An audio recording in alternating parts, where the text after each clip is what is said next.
मनुष्य की 100 वर्ष की लंबी जिंदगी सोते जागते कमाते खाते पीते गुजर जाती है। लेकिन कितने लोगों को इतनी लंबी जिंदगी में न तो कभी सत्संग करने का अवसर मिला और न कोई महान पुरुष का संग मिला। लबरों की संगत मिली, झूठे चुट्टे बिगड़े हुए लोगों के संग में जीवन बीत गया। कबहु न भयो संग यो साथा, ऐसा ही जन्म गमायो अच्छा। साहिब कहते हैं कि इतना अच्छा जीवन मिला था, उसको ऐसे ही गंवा दिया जैसे किसी को हीरा मिल जाए और उसे कांच समझ करके फेंक दे और बाद को उसको पता चले कि जो मुझे मिला था वो हीरा था और जिसको मैंने कांच समझ कर फेंका वो हीरा फेंका। तो कहें कबीर पाछे पछतई हो, तब पीछे को पछतावा होता है। पश्चाताप एक भीतर की आग है, जहाँ जहाँ तुम चूकते चले जाते हो। जब समय गुजर जाता है, अवसर हाथ से निकल जाता है, तब तुम्हारे चित्त में पश्चाताप की ज्वाला जलती है। तुम खुद कहते हो कि हम तो चूक गए, जवानी भी चूक गए, बचपन चूक गए, पढ़ाई नहीं किया, जवानी में चूक गए, कुछ कमाई नहीं किया, बुढ़ापा में चूक गए, कुछ भक्ति भजन भी नहीं किया, मरते समय भी चूक गए, गुरु का स्मरण भगवान का स्मरण भी नहीं किया और मरण हो गए। उत्पन्न पश्चातापस्य बुद्धिर्भवति यादृशी तादृशी यदि पूर्वम स्यात् कस्य नास्यान्न महोदया। अवसर हाथ से निकल जाने के बाद भला कौन नहीं पछताता है। लेकिन धनुष से छोटा हुआ बाण, बंदूक से निकली हुई गोली, मुख से निकली हुई बोली, गुजरा हुआ समय, इस पर तुम्हारा फिर कंट्रोल समाप्त हो जाता है। कितने लोग बोलने के बाद पछताते हैं कि मैंने अपने पति को ऐसा कठोर बोल दिया, पति घर छोड़कर भाग गया है। हरिद्वार में पति घूम रहा है कमंडल लेकर, साधु बनने का उसका मन नहीं था, लेकिन पत्नी के कठोर शब्दों के चोट से घायल होकर पति मजबूरी में कमंडल पकड़कर खंजड़ी वंजड़ी लेकर हरिद्वार गंगा किनारे बैठा है।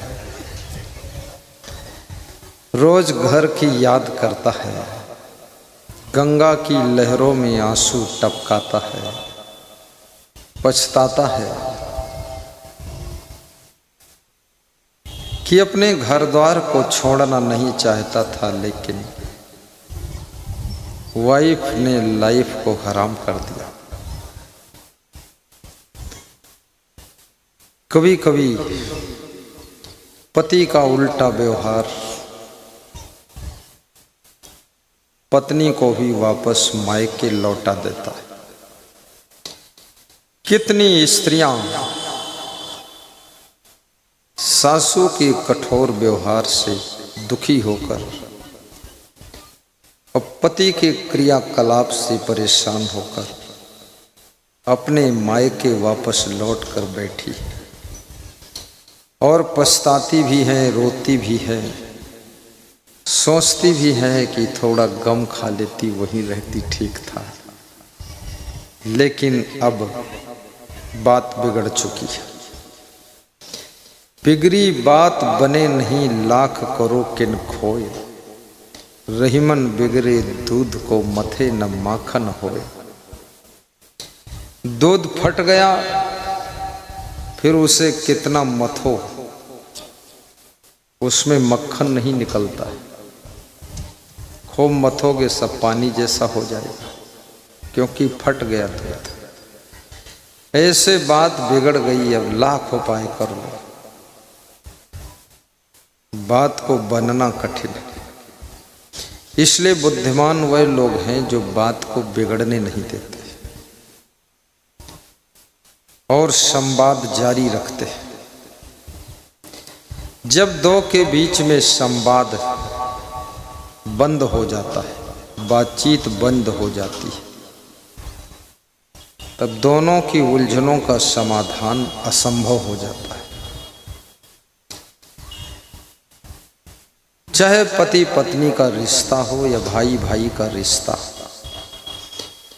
कितने भाई भाई के बीच में भी संवाद बंद है। विवाद यहां तक हो चुका है कि अब बातचीत बंद हो गई। उत्तर प्रदेश में एक सज्जन मिले तो बोले मेरे बेटे से 3 साल से बातचीत बंद है। तो मैंने पूछा 3 साल पहले बातचीत होती थी? बोले बातचीत तो नहीं होती थी, जब बातचीत शुरू होती थी तो सीधे मारपीट होती थी।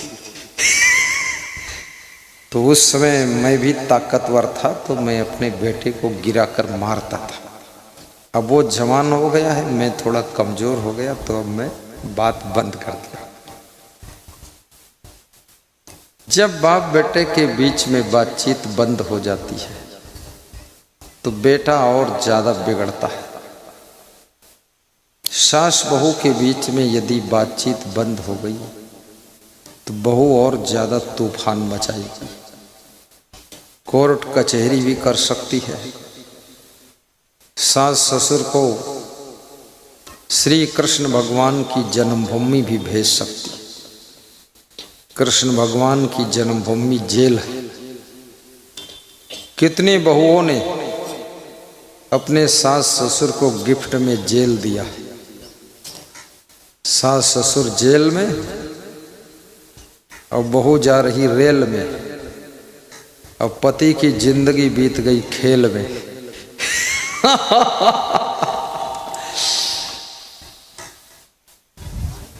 मायके वाले परेशान हैं नमक और तेल में। सहनशीलता सबके जीवन में आवश्यक है।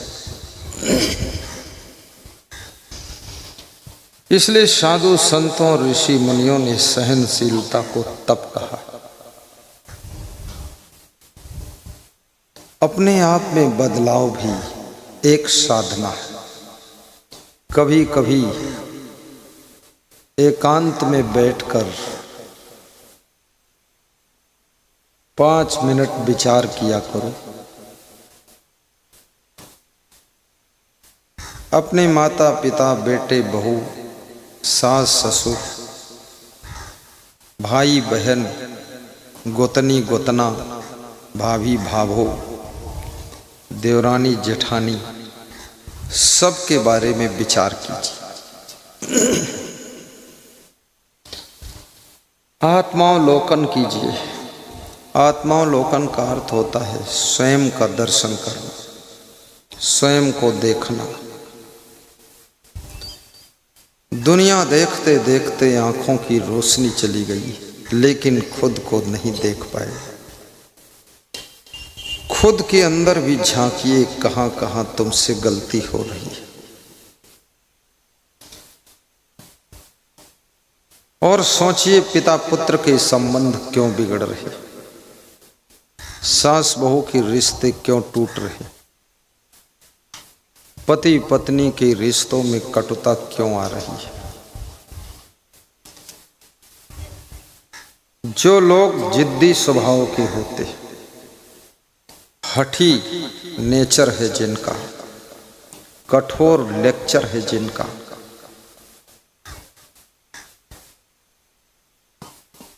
क्रोधी स्वभाव है जिनका, आलसी हैं जो लोग, उनके रिश्ते आसानी से बिगड़ जाते हैं। आलस प्रेम का शत्रु है, रिश्तों का दुश्मन है आलस। लोभ रिश्तों को काटने के लिए तलवार का काम करता है। क्रोध मधुर संबंध का विच्छेद कर देता है। अहंकार दो दिलों के बीच में दीवार खड़ी कर देता है। इसलिए विनम्र बनो, क्रोध की आग को बुझाइए। ये बहुत गुस्सा, बहुत मनमानी, बहुत हठ और जिद पतन की निशानी है। जहां जहां लोगों ने हठ किया, जब जब मनुष्य जाति ने जिद किया, तब तब विनाश और पतन का मार्ग प्रशस्त हुआ है। सती जी छत के ऊपर बैठी हुई बाल संवार रही थी। महिलाओं को धूप में बाल ठीक करना चाहिए ताकि बालों की जड़ों में सूर्य की धूप की किरणें लग जाएं। और सूरज की धूप जहां जहां लगती है, सूरज की किरणें जहां जहां टच करती हैं, वहां वहां विटामिन डी आपकी त्वचा को स्पर्श करके प्रोडक्ट हो जाता है। जब आपकी त्वचा, आपकी स्किन ओपन होती है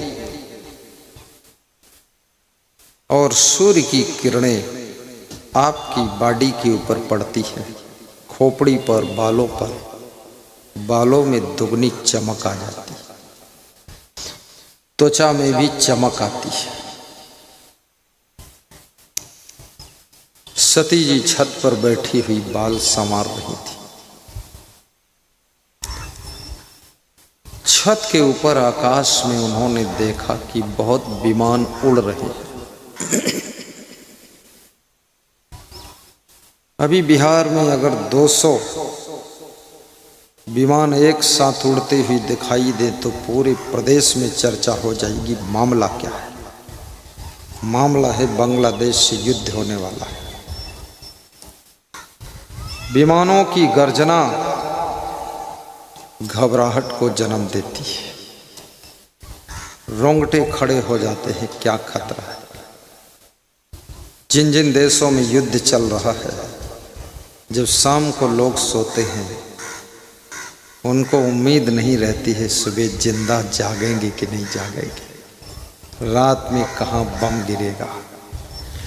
भारत देश के लोग तो शिव के भक्त हैं, ये तो सावन महीने में बोलते ही रहते हैं बम बम बम बम। लेकिन दूसरे देशों में, पाश्चात्य देशों में, मिडिल ईस्ट कंट्री में वे बम बम नहीं बोलते हैं, वो एटम बम, एटम बम। जहाँ जहाँ भक्ति की बहुत कमी है, सत्संग की कमी है, वहाँ बम बम कहने वाले लोग नहीं हैं, वहाँ एटम बम फोड़ने वाले लोग। परमाणु बम, अणु बम, एटम बम। भक्ति तुम्हारे अंतःकरण को शांत कर देती है। तुम बहुत गम खा लेते हो, धैर्य आ जाता है दिल में, सह लेते हो। याद रखना, सती जी छत से उतरकर नीचे आती, शिव भगवान से पूछती हैं कि हे भगवान, आज आकाश में बहुत विमान उड़ रहे हैं,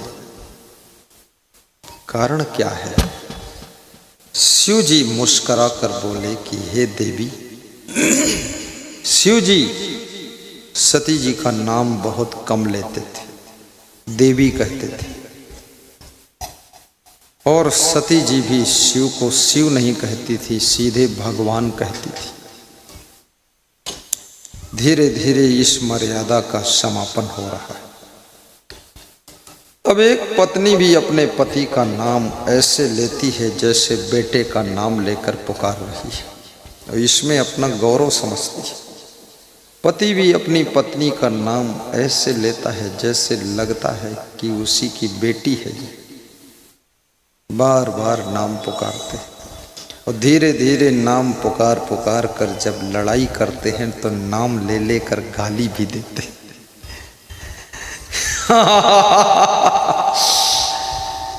इसलिए कोशिश करो कि अपने पति का नाम मजबूरी हो तो लो, नहीं तो पति देव कह दो। अपनी पत्नी का नाम बहुत मजबूरी है तो लीजिए, अन्यथा श्रीमती कह दीजिए या धर्म पत्नी कह दीजिए कि ये मेरी भार्या है। जब भरद्वाज के आश्रम पर प्रयागराज में भगवान श्री राम लक्ष्मण सीता के साथ पहुंचते हैं, भरद्वाज जी विशेष यज्ञ का प्रोग्राम कर रहे थे। महान पुरुषों की दृष्टि बड़ी चौकन्नी रहती है। यज्ञ कुंड पर बैठे हुए भरद्वाज यज्ञ कर रहे हैं, लेकिन उनकी नजर पड़ी कि कोई विशेष अतिथि आया होगा। शिष्य को इशारा दिया कि जाओ रिसीव करो, कोई विशेष आया। मेहमान को जब 10 कदम चलकर तुम रिसीव कर लेते हो तो मेहमान का दिल सम्मान से भर जाता है।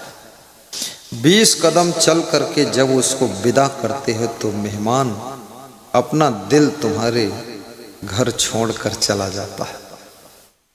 मेहमान को जब मुस्कुरा कर तुम बोलते हो, हाल चाल पूछते हो और कहते हो आइए बैठिए, तो मेहमान दिल हार जाता है कि हमको यहाँ बहुत प्रेम मिला, सम्मान मिला है।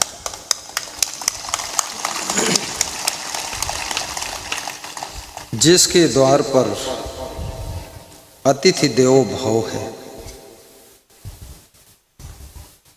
हर अतिथि को ये सोचना चाहिए कि अतिथि देवता है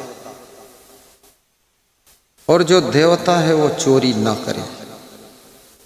देवता है वो संतोष रखे।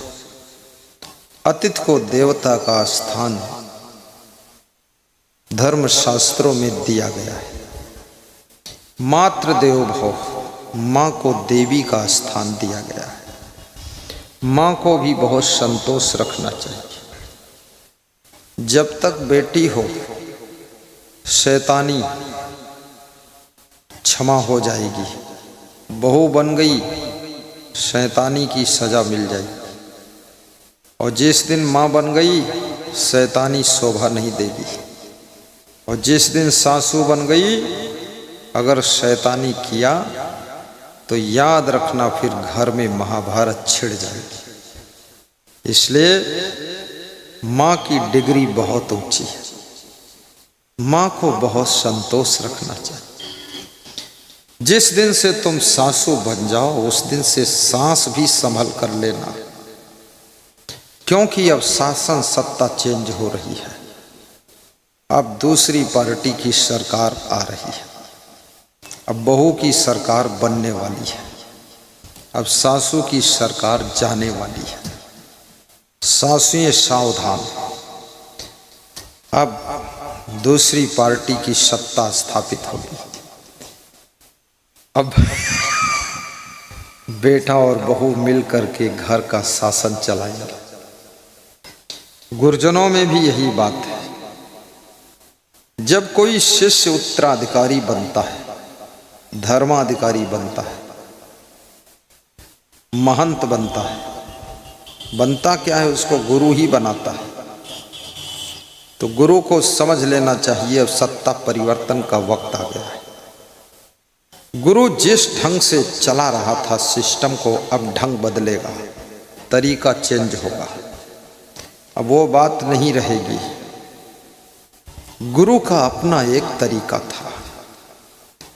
अब जो शिष्य उनकी गद्दी पर आ रहा है वो नया तरीका अपनाएगा।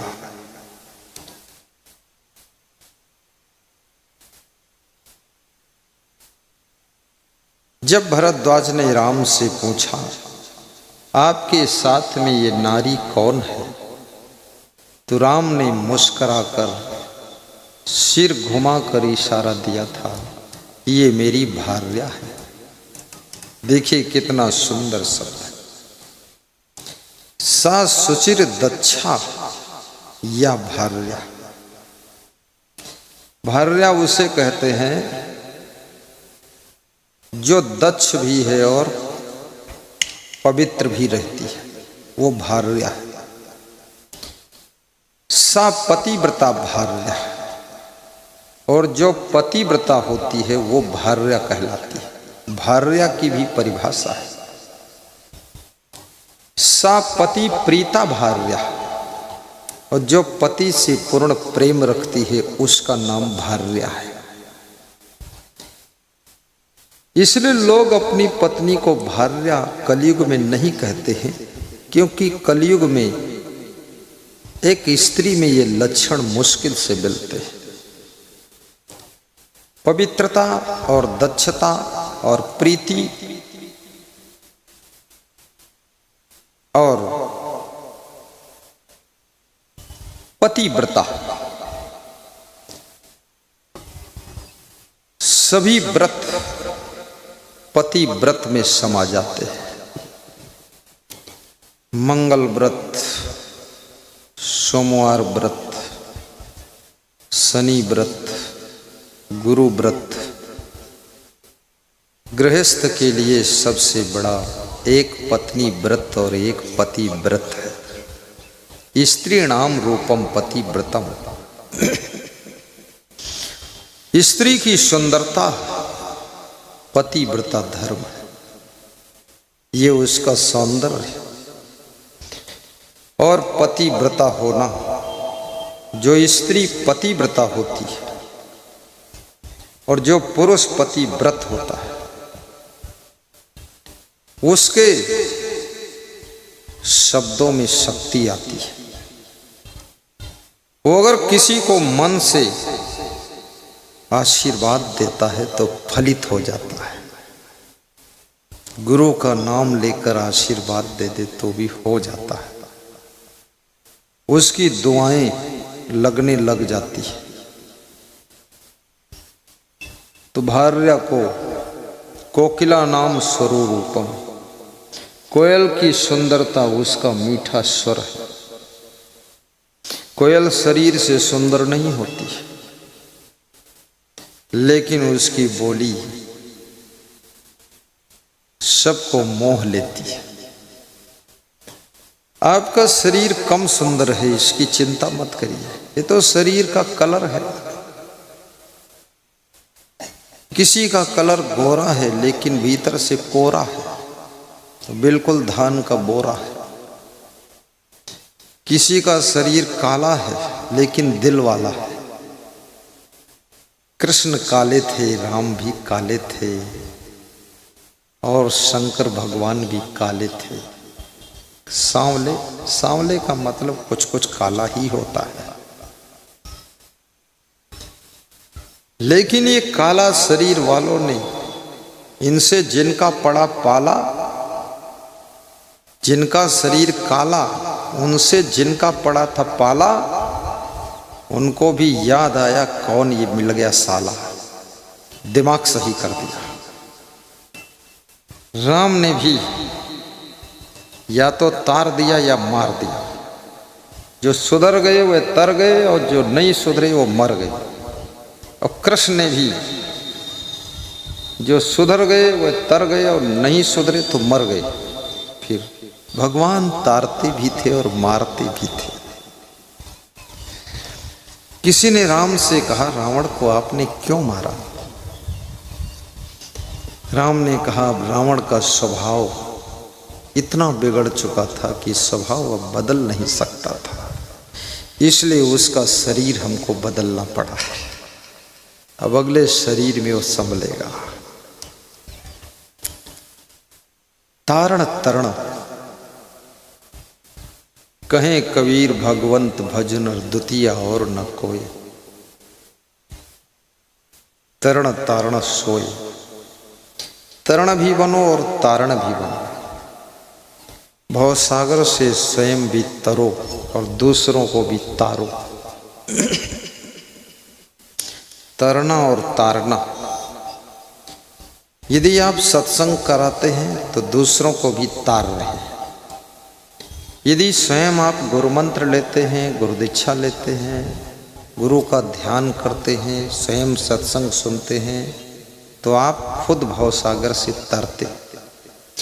तरना भी चाहिए और तारना भी चाहिए।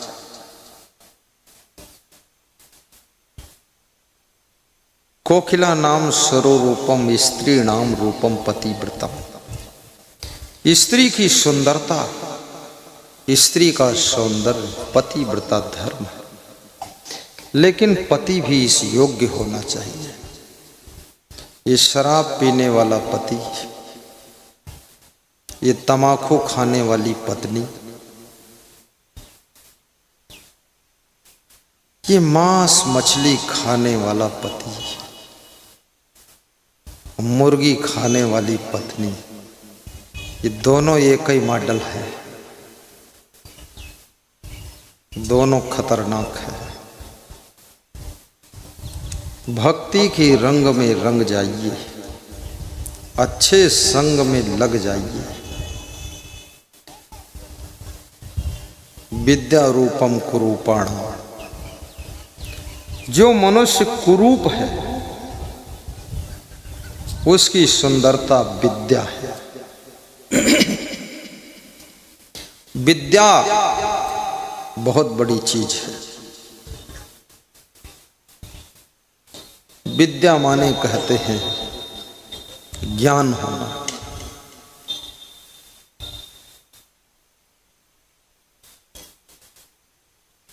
किसी शुगर फैक्ट्री में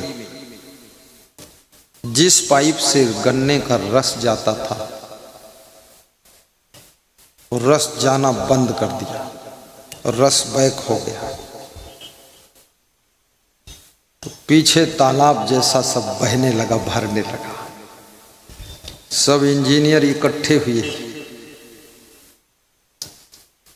और फैक्ट्री बंद करना पड़ा, क्योंकि रस बैक हो गया। बड़े इंजीनियर को जगाया, वो सो रहा था 2 बजे रात को, उसको जगा कर लाए। उसने कहा फैक्ट्री चालू करो। बंद कर दिया। 1 घंटे में 1 करोड़ का नुकसान है। चालू करिए। बोले रस बैक हो रहा है। बोले बुद्धि बैक है, रस बैक नहीं। चालू करिए। बटन दबाया, चालू हो गई फैक्ट्री। फिर रस बैक हुआ। छोटी सी रिंच उठाया, रस की पाइप का एक नट खोला और वहां से एयर निकली और रस सीधे आगे चला गया और शक्कर बनना शुरू हो गई। उसने कहा मूर्खों, केवल एक नट को ढीला करने की जरूरत थी, पूरी फैक्ट्री बंद करके रख दिया।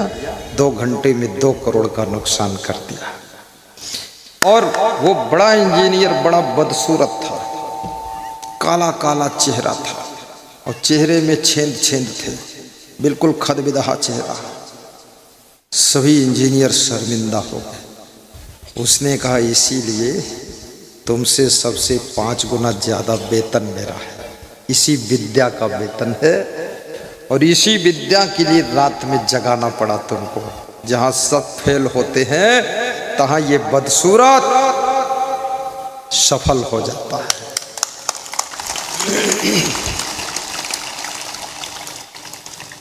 इसलिए चेहरा देखकर विवाह मत कीजिए, चरित्र देखकर विवाह करो।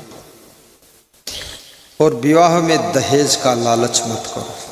दहेज लेने का मतलब है कि आप अपने बेटे को बेच रहे हो।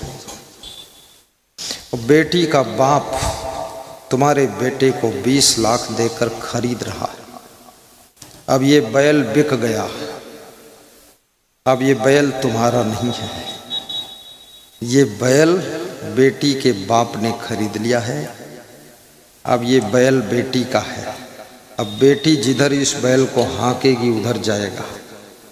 अब फिर बात को मत कहना कि बेटी ने दिमाग खराब किया है। दिमाग तुमने खराब किया है। तुमने बैल बेच डाला तो अब तुम्हारा अधिकार कहाँ रहा?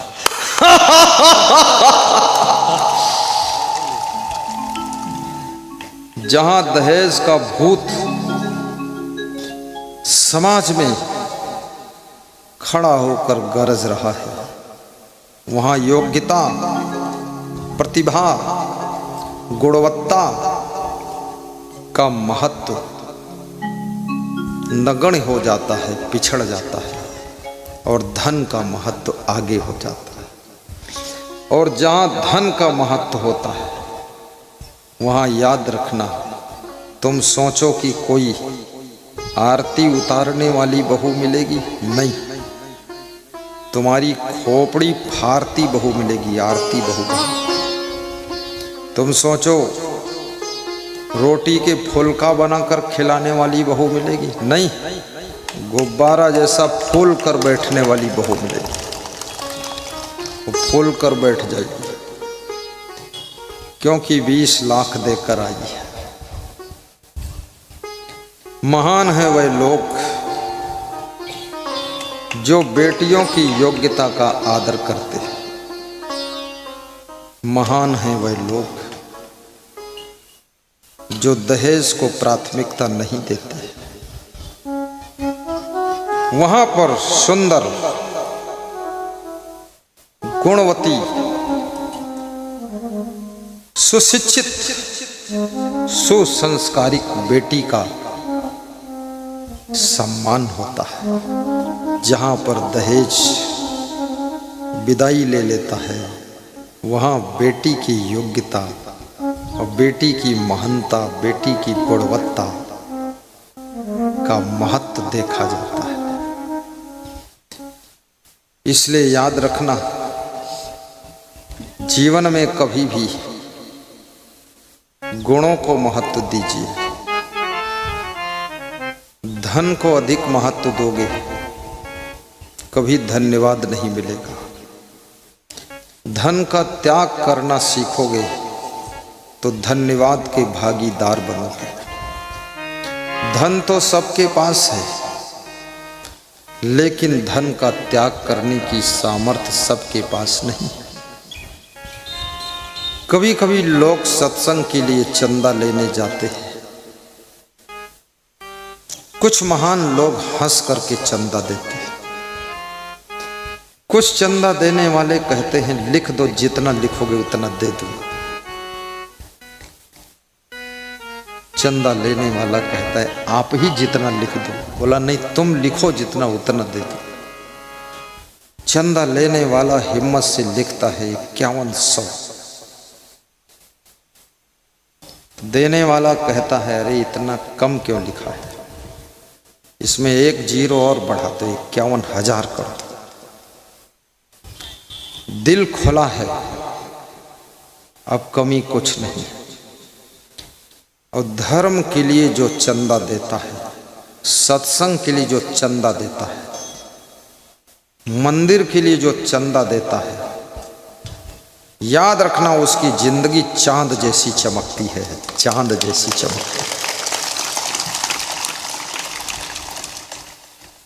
आश्रम के लिए जो चंदा देता है, दान देता है, जैसे इस साइड में उस साइड में अयोध्या आश्रम के लिए कार्यालय बना है, ये संत जी चंदा लेते हैं अयोध्या के लिए। बहुत से लोग इसमें देते हैं, बहुत से लोग देखते हैं, घूर करके फिर चले जाते हैं। कहते हैं कभी दे देंगे, हम भी 2 रुपया देंगे। चंदा देने वाले लोग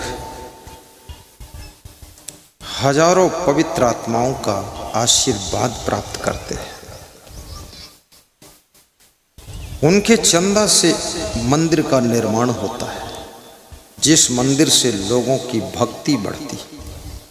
उनके चंदा से धुसमरी विशनपुर में, राजा जान में, सबैठा सहरसा जिले में सत्संग समागम होता है। उस सत्संग में हजारों हजारों नर नारी अमृत ज्ञान की बूंद का पान करते हैं और सबके जीवन में कुछ कुछ शांति आती है। उसका पुण्य चंदा देने वालों को प्राप्त होता है। इसलिए चंदा देने वाले लोग धीरे धीरे उन्नति की ओर बढ़ते चले जाते हैं। कंजूसी और कंजड़पना तुम्हारे धर्म को धीरे धीरे कमजोर करने में मदद करेगा। साधुओं को प्रोत्साहित कीजिए। साधु भी अपने बच्चों को बनाइए। तुम्हारे बच्चे साधु नहीं बन रहे, तुम्हारे बच्चे बहुत कम संख्या में, तुम 2 हो, तुम्हारे 1 है। ये लफड़ा बहुत कठिन है। हम 2 हमारे 2, हम 2 हमारे 1, ये गलत बात है। हम दो हमारे 10, हम दो हमारे 20 होना चाहिए, हम दो हमारे 60, हम दो हमारे 200। जन्म लेने दीजिए। सुभाष चंद्र बोस 14 भाई थे, 14 भाई। ठाकुर रविंद्रनाथ टैगोर भी 14 भाई थे। तुम्हारे देश का प्रधानमंत्री 6 भाई है, मैं भी 6 भाई हूं। अगर हम दो हमारे 2 पर बंद कर देते तो मैं तो जन्म ही नहीं ले पाता। तो यहाँ प्रवचन कौन सुनाता, क्योंकि हम तीसरे नंबर पर थे। तो पता रहता हम उधर ही रुक गए।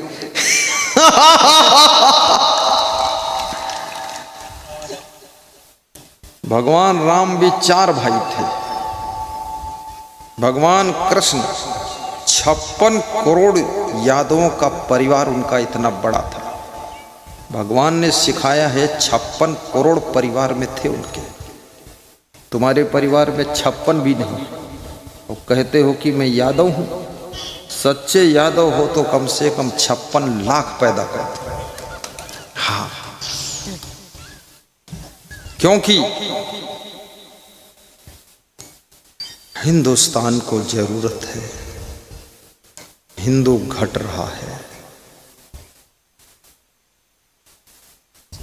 डॉक्टर मोहन भागवत सरसंघ चालक ने भी कहा था, हिंदू जनसंख्या को बढ़ाने की आवश्यकता है।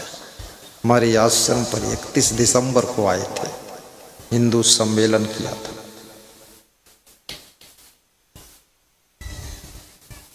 कितने मुस्लिम भाइयों की भी इच्छा है कि इस देश को हिंदू राष्ट्र घोषित कर दिया।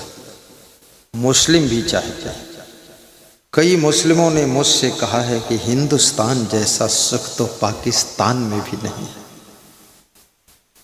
कई मुसलमान दूसरे देशों से आकर के हिंदुस्तान में बसना चाहते हैं, क्योंकि हिंदुस्तान की गोद में जो आनंद है वो किसी देश में आनंद नहीं है। बहुत अच्छा देश है तुम्हारा। मैं 8 देशों को देख चुका हूं। सब जगह भगमच्छर है, सब जगह भंगार है, प्रेम नहीं है। ये भारत माता की गोद में प्रेम का सागर लहराता है। आज मैं एक घर में पधरौनी गया था, शायद अनिल कुमार के यहाँ, प्रेमलता निक्कू देवी के यहाँ। वहां से जब लौटा तो रास्ते में सब लोग प्रणाम करते थे। बलिया यूपी से पधारे काशीनाथ भक्त ने कहा, बिहार में प्रेम बहुत है गुरुजी, भक्ति ज्यादा है। तो हमने कहा ये बात तो है। संत को प्रणाम करना चाहिए, प्रणाम का भी फल मिलता है। माता पिता को प्रणाम करो, उसका भी फल मिलता है। और संत को दक्षिणा भी देना चाहिए। अभी क्षेत्र से 6 महात्मा आए, बैठे हैं यहाँ, खड़े हो, खड़े हो महात्मा जी। ये 6 महात्मा ये क्षेत्र के हैं, यहीं के। इनको भी मैंने दक्षिणा दिया 300-300 रुपया अपनी तरफ से। आयोजक रामानंद शर्मा से कहा कि तुम भी दे दो। बोले मैं 50-50 दे दूँ। तो हमने कहा, तो बोले 100-100 दे दो। हमने कहा, तो बोला फिर हमने कहा 300-300 तुम दो, 300 हम दो, 600 हो जाए तो किराया भाड़ा तो हो जाए, 100 रुपया तो बच जाए। तो पता नहीं दिया कि नहीं दिया, भी दे दिया, मिल गया, 200 मिला। बहुत सिफारिश किया हूँ तब। हाँ बैठो, आशीर्वाद देना हमें।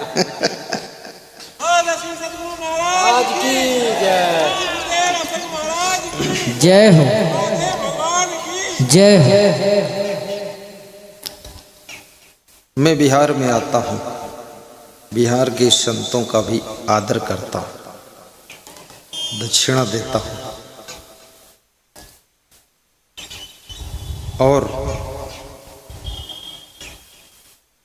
संत मत का जो केंद्र है कुप्पा घाट भागलपुर, पूज्य श्री बाबा महर्षि हरिनंदन बाबा का भी दर्शन किया। पिछले साल गया था। उन्होंने भी हमको बहुत प्रेम दिया, वहाँ के संतों, मैंने भी प्रेम किया। प्रेम ही एक सार है, बाकी तो बेकार है। प्रेम से जियोगे तो सुख पाओगे, गुस्सा में जियोगे तो बहुत दुख पाओगे, ज्यादा क्रोध करोगे तो जल भुनकर राख हो जाओगे, ईर्ष्या जलन करोगे, सुख शांति जलकर भस्म हो जाएगी। इसलिए थोड़ा प्रेम की गंगा घर घर में बहाइए। हर घर में सब कुछ है लेकिन प्रेम की कमी है। मैं निवेदन करूंगा कि प्रेम बढ़ाओ। अपने पति से भी खूब प्रेम रखिए।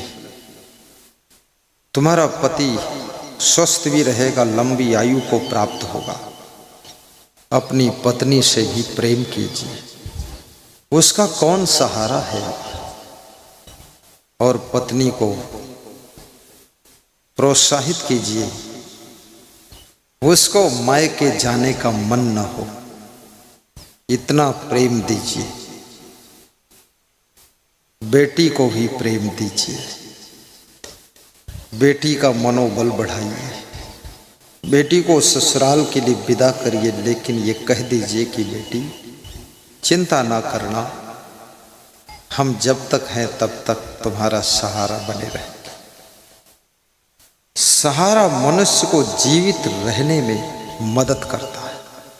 जब सब तरफ से सहारा टूट जाता है तो आत्महत्या का रास्ता खुलता है। इसलिए किसी के सहारा भी बनो। और सहारा याद रखना, बहुत बड़ा सहारा चाहिए। अपने माँ बाप के भी सहारा बनो। माँ बाप यदि तुम्हारे खान पान से दुखी है तो आप खान पान सुधार करिए। कितने पुत्र गुस्सा बहुत करते हैं, माँ बाप इस बात से दुखी। तुम्हारा पिता अतिथि देवता के समान होता है। श्रोता भगवान का प्रिय होता है। भक्त में भगवान छिपा होता है। पुजारी का सम्मान भगवान का आशीर्वाद दिलाता है। मन को निर्मल बनाइए।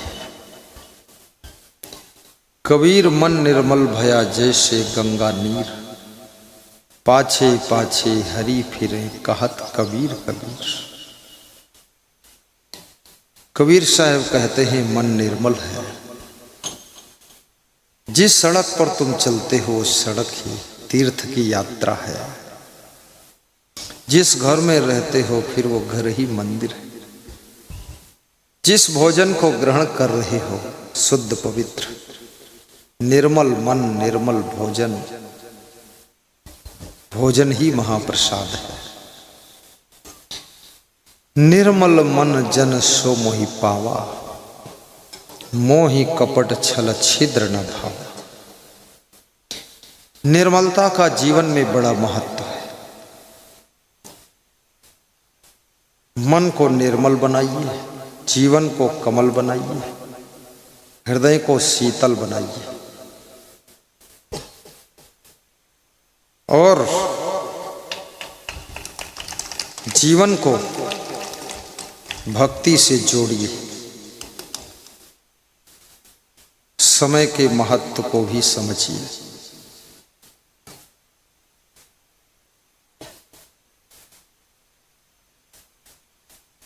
बड़ी कबीर साहब ने महिमा बताई है। कबहु न भयउ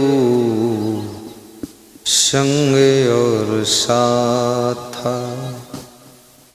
ऐसा ही जन्म गमाए अच्छा, ऐसे ही जन्म गमाए हुआ अच्छा, कबहु न भयउ संगियो साथा। कबहु न भयउ संगियो साथा। ऐसे ही जन्म गवाए हुआ अच्छा, कबहु न भयउ संगियो साथा।